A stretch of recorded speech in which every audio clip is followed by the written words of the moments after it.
You're just lounging around all day without working? Don't be so spoiled. My mother-in-law's lectures echo through the house almost daily. As I soothed my twin daughters, I was growing weary of my mother-in-law's constant nagging. Then, as if to add insult to injury, my husband said, "Man, I shouldn't have married someone who's given up on being a woman. I want to divorce." Something snapped inside me. I guess that's enough. It really is enough, isn't it? That day, I stopped trying. My name is Violet. I'm a 32-year-old stay-at-home mom. After 6 years of marriage to John and struggling to conceive, we were blessed with twins following fertility treatments. When I found out I was carrying 2 babies, I was so happy I cried. John was shocked by the news of twins but was overjoyed. I believed that once the children were born, fun-filled days would follow. I never doubted that happy days were waiting for us. But reality was not so kind. Wah. Oh, hold on a sec, Lily, I'm just changing Rose's diaper. While I tend to Rose, Lily starts crying. Wah. Next is Rose, huh? I'll give you yours, as soon as I'm done with Lily's milk. When I'm attending to Lily, Rose starts to fuss. Phew. Rose finally fell asleep. Wah. Ah. When Rose sleeps, Lily wakes up, and when Lily sleeps, Rose wakes up. Why can't you both just sleep at the same time? Taking care of twins is overwhelmingly busy. When one calms down, the other starts fussing. Somehow, they take turns needing care, leaving me no time to rest. What day is it today? What day of the week? Is it day or night right now? When did I last sleep? Oh, I've only eaten a single piece of bread today. Days go by where I lose track of time and date.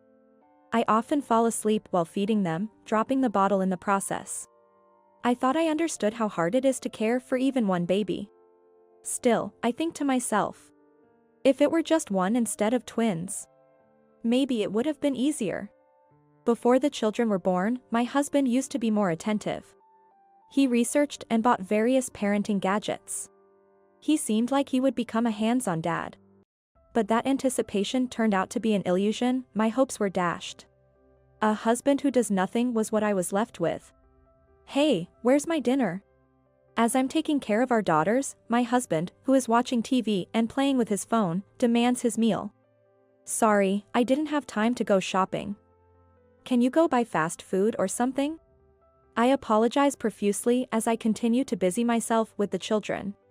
My husband frowns in displeasure. Huh?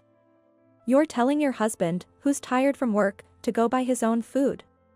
To eat something instant? You're the worst wife. Spitting out those words, he stormed out of the house. The door slammed shut with a loud bang. Again. He's probably going out to eat. A few hours later, he'll return slightly tipsy and startle the kids awake by loudly announcing, "The Lord of the Manor is back." Hey, girls. It's Daddy. I'm no longer surprised by this routine. This has been my husband's behavior since the twins were born. Stop it. They had just fallen asleep together. Wah. Just as I feared, they woke up. Sure enough, the loud voice of my husband woke the children. In times like these, I resort to the double cuddle technique. It's still manageable because they're small, but what will I do when they get bigger? Despite waking them, my husband complains, "So noisy. Why are babies always so loud?" as he heads to the bathroom. It's your fault. I glared at my husband while holding both kids, but he was completely oblivious to my anger. It's been 2 months since the twins were born. Not once has my husband helped with childcare. He rarely even holds them, let alone change diapers or bathe them. He's never even fed them milk. Every day when he comes home from work, he just plops down on the sofa. He lounges and lazes around as he pleases. I don't even have the time to complain, my days are a whirlwind of activity. Yet, my husband's demands are relentless. Where's dinner? What is married couple? The saying, "children are a bond between parents," feels like a cruel joke. It makes me want to cry. But I don't have any time for tears. Because before I can shed a tear, the twins start crying. I thought life would be fun once the kids are born. But the unexpected wasn't just limited to my husband. Violet, are you there? The intercom rings, and upon answering, my name is called out loudly. As if it's not obvious I'm here if I'm answering the intercom, right? You made me wait quite a bit. Were you trying to ignore me? I was just changing a diaper and couldn't leave. I wasn't ignoring you. We'll see about that. My in-laws' house is just a 10-minute bike ride from our apartment. Since the children were born, my mother-in-law has been coming over almost every day. And she never forgets to bring her complaints. Look at this mess. It's like a garbage dump. I'm sorry, I haven't had a moment to tidy up. Unsorted laundry had taken over the sofa. Garbage bags missed on collection day are piled up by the entrance. The kitchen with a pile of unwashed dishes. And the floor is strewn with baby gear. I managed to keep the area around the children clean, but the rest of the space might as well be a dump. Really, what's with wives these days? Neither working nor managing the household, what are they doing? Muttering under her breath, my mother-in-law inspects the house as if conducting a review. Come on, don't keep the babies cooped up at home. Go out to the park or something. And like that, we were practically chased out, the children and I. Pushing the stroller, I can't help but sigh with every step. Being criticized for not keeping up with household chores, but there's nothing I can do. After all, I'm raising twins all by myself. No, that's not right. It's not just the children. I'm also taking care of my husband. A big reason why the household chores aren't getting done is because of my husband. And then, my mother-in-law says something unbelievable. Violet, maybe it's time you started working? You've got to be kidding, right? How does she expect me to work? Normally, infants can be placed in daycare from 2 months old, but there's no such facility near us. Even if there were, there'd be no openings mid-year. And on top of that, there are twins. Getting a spot for one is hard enough, let alone for both. It's just not possible. So, I can't work. Yet day after day, my mother-in-law repeats the same thing. Don't be lazy, go get a job. Housekeeping is a wife's duty. Keep the house clean since you have babies. Your husband's job is physically demanding, so make sure you prepare nutritious meals. I'm sick of hearing it. My husband is bad enough, but my mother-in-law is the same. She occasionally helps with cleaning, but generally does nothing. She comes over every day, only to inspect the house and list her complaints. Then, after briefly playing with the kids, she leaves. What's the deal with that? To be honest, I want to scream at her not to come. But, exhausted from taking care of twins, I no longer have the energy to argue with my husband or mother-in-law. Oh, my parents in heaven. Please watch over, no, not me, but my daughters. Wishes to my deceased parents end up being for my daughters rather than for myself. I'm back now. Despite everything, the occasional walk does provide a change of scenery. Even though it was brief, going outside after so long felt good. The kids seemed happy too, in their own way. You're back late, aren't you? I'm sorry. Weren't you the one who told me to go for a walk? But being the timid person I am, I couldn't say that, it wasn't even for that long. After the mother-in-law left, I was suddenly overwhelmed with fatigue. As these hectic days continued, and the children were about to turn 3 months old, an incident occurred. Or rather, something was revealed. I was doing some cleaning, or rather, organizing clothes for a seasonal change. While checking my husband's suit pockets before sending them to the cleaners, I found it. A receipt. From what's commonly known as a shady motel. A receipt from a motel in my husband's pocket? My mind went completely blank. In the end, I just stared at it dumbfounded until the children woke up and started crying. What is this? I confronted my husband with it as soon as he got home. He was momentarily surprised by what I showed him. But he just casually said, "Ah, that," without offering any apology. Who did you go with? Yeah. So, you're cheating? Yeah, something like that. It's not something like that. Furious at his repetitive responses, I yelled, and he slammed his hand on the table. I flinched. Shut up. A woman who's given up on herself has no right to nag. What's that supposed to mean? Have you looked in the mirror lately? You've aged so much I sometimes wonder if I'm living with an old woman. How can you say that? I've been too busy with childcare. There it is, the useless woman who blames everything on her kids. There are plenty of women out there who manage childcare, housework, and work perfectly well and still look great. What about you? You can't even clean or cook properly. You're just using the kids as an excuse to slack off. To deflect from his cheating, my husband turned the argument towards my shortcomings. Those women can do it because they have support from their families. You don't help at all. You're the one who wanted kids. I never wanted them in the first place. That's cruel. You said you wanted them too. You were happy when we found out I was pregnant. I forgot about that. His harsh words made my vision blur. Why do I have to be treated this way? Maybe I'm not the perfect wife or mother. Maybe I have let myself go. But I've tried my best. The 1-month and 3-month checkups for the twins, vaccinations, they were all incredibly hard to do alone. Changing diapers for one while trying to calm the other's cries was a rush. I fought off sleep to feed them both. I cleaned as best I could, considering the children's health. As for my husband's meals, sure, I might have cut corners, but I barely eat properly myself. He can dine out alone, but he can't even buy a simple meal for me. I did my best. I really tried, and this is how it ends, with him cheating? Tears blurred my view of his face. Ah, women have it easy. Cry and everything's forgiven, right? That's too much, it's just too much. I could hear the children crying behind me. But I couldn't move. I had no more energy left to move. All I could do was stand there and cry. I'm sorry, I'm so sorry. I apologized to my children in my heart, and then my husband added insult to injury. Man, I should never have married a woman who's let herself go like this. I want to divorce, get out. I have nowhere to go. If you've got nowhere to go, why not become homeless? At that moment, it felt as if something inside me just snapped. Crying, I went to my children. They had grown so much.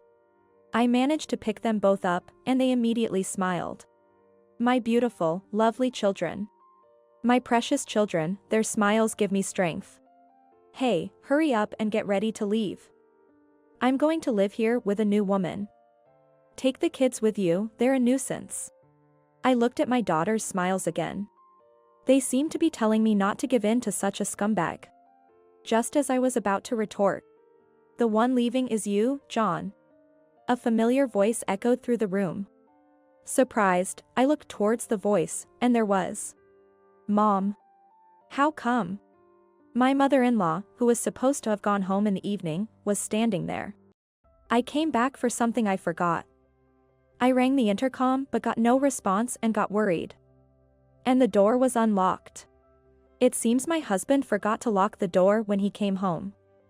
I'm not sure if it's okay to just walk in. But that's the least of my concerns right now. We're in the middle of something here. Can you come back later? My husband tried to remain calm and shoo my mother-in-law away. No, I'm not leaving. I've heard enough to get the gist of it. John, you're having an affair. Confronted by my mother-in-law, my husband choked up. Sure enough, a son is weak against his own mother. Ah, well, that's. My mother-in-law didn't hesitate to deliver a physical rebuke to my stammering husband. Ouch. Wow, that must hurt. What's this got to do with you, Mom? I can't stay silent. John. What do you think you're doing to your wife and kids? I want someone young and beautiful. Then why did you even get married? Everyone ages. You knew that. Look at me, I used to be beautiful too. This is what happens when you get older. Hey, a little defense for me would be nice. First of all, did you even help with the housework or childcare? Ah, well, somewhat. Liar. You did nothing. What's this somewhat? Explain yourself. My mother-in-law must have thought the same. My husband had nothing to say. And there it is, another punch. Ow, ow, ow. Quite satisfying, really. But it was surprising. My mother-in-law, who always nagged me, was now lecturing my husband. She's on my side, right? I wondered why. It was baffling. As I stood there dumbfounded, my mother-in-law's gaze turned to me. Yikes. Violet, why do you let John say whatever he wants? You have your own opinions, don't you? You started scolding him before I could get a word in. I missed my chance. Well, sorry about that. Say what you need to say. Yes, ma'am. Though I straightened up and responded, I asked what was on my mind first. Weren't you dissatisfied with me? Saying that I couldn't handle household chores, parenting, or work? Of course, I do. In times like these, you never know what might happen, so it's better to be capable of anything, isn't it? Huh? I've been telling you that even if you divorce such a son, you'd be in trouble, right? That's why I kept telling you it's better if you work. As I listened to my mother-in-law, I began to understand her intentions. So? You were always nagging me out of concern. What other reason would I have?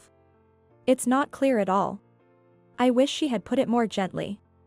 I was bewildered by this unexpected side of my mother-in-law. But, what is this feeling? I'm actually very happy. So, we're going to sell this apartment. John, you need to leave as soon as possible. My mother-in-law stated firmly. Turns out, this apartment actually belonged to my in-laws. They bought it for their retirement, but it would just deteriorate if no one lived in it until then. They let us live here for free until we could build our own home. What? But what about your retirement? My husband still tried to argue. I've discussed it with your father, and we've decided not to move from our current home, given how settled we are in the community. So? Once you leave, we plan to sell this apartment and use the money for our retirement. So hurry up and leave. But, wait, this is so sudden. The guy who tried to kick out his wife and kids on a whim is saying what now? Leave today. What? My mother-in-law no longer paid any attention to her son, my husband. Violet. Yes. You don't have anywhere to go, right? Come to our place. Yes. Wait, what? Our house is big, plenty of rooms to spare. We don't need rent. I'll take care of the housework and I'll help with the grandchildren. So you can do what you want without worry. Ah. You want to spend time with your children, right? You want to work, right? Enjoy delicious food, relax, and watch your adorable children grow up. That's the life you want, right? Yes. Tears started flowing. They just wouldn't stop. My tears fell on the cheeks of my children cradled in my arms. My daughter reached out her hand, noticing the droplets. When was the last time I really looked at my daughter's face? She's supposed to be cute, but I had lost the ability to see that. The days had been overwhelming. I'm sorry for only being able to speak harshly. I'm an old-fashioned woman. Even though I understand, it's hard to change. I nodded silently to my mother-in-law's words. My husband and I were truly happy to have you as our daughter. We were over the moon with the twins' birth. That's why I ended up being so harsh. I'm sorry. No. Thank you for worrying about me. I'm really happy to hear your kind words. My mother-in-law gently placed her hand on my tear-streaked face. It was incredibly warm. You've done well. I really think you've tried your best. So it's okay, now. You don't have to try so hard anymore. Yes, yes. My mother-in-law's words push me forward. I guess it's okay, now. It really is okay, isn't it? Today, I decided to stop trying so hard. So, I accept the divorce. From this point on, we're strangers. Goodbye. Oh, and make sure you pay child support. Since you admitted to cheating. I'll be expecting alimony as well. What? Ah, no, actually about the divorce. A man shouldn't back out of what he said so easily. Yes, ma'am. When I stood firm in the divorce discussion, taking a cue from my mother-in-law, my husband straightened up. I don't need a husband who doesn't help with housework or childcare, lacks compassion, and shows no love for his family. My mother-in-law nodded vigorously to my declaration of cutting ties. John, we're selling this apartment. Violet and the kids will stay with us. You can go wherever you want. What? Can't I go back to your house too? My husband looked pathetic, clinging to hope. My mother-in-law and I exchanged glances and then turned to my husband, saying no way, together. After that, my ex-husband John, turns out his affair partner was married too, and her husband found out, leading to a huge mess. With the alimony to me and child support, plus the alimony he owes her, he's struggling financially. His salary isn't that high to begin with. His life must be pretty tough now. He's living alone in a rundown apartment, surviving on cheap instant noodles every day. Apparently, my former in-laws are turning him away whenever he comes crying to them. The kids and I are living peacefully at my in-laws' house. I honestly felt conflicted about relying on them. But my mother-in-law said, "You're the mother of our beloved grandchildren. Even if you're legally a stranger now, you're an important person to us. Forget about the family registry. You're our precious daughter. Don't hold back." My quiet father-in-law listens with a smile. I'm filled with gratitude towards them. Come on, instead of crying, why don't you take the kids out for a walk? I'll prepare dinner and get the bath ready. Thank you so much. My mother-in-law smiled warmly. I realized that the usual park had unknowingly transitioned into the blooming season. I've been spending my days looking down, being careless. Now, I've finally managed to lift my head. Children's faces light up with broad smiles among the fully bloomed flowers. Parenting will surely continue to be filled with challenges. But with these smiles, I'm confident we can overcome them. I'm sure we'll be able to keep pushing forward. Beneath the fully bloomed flowers, I spread my arms wide.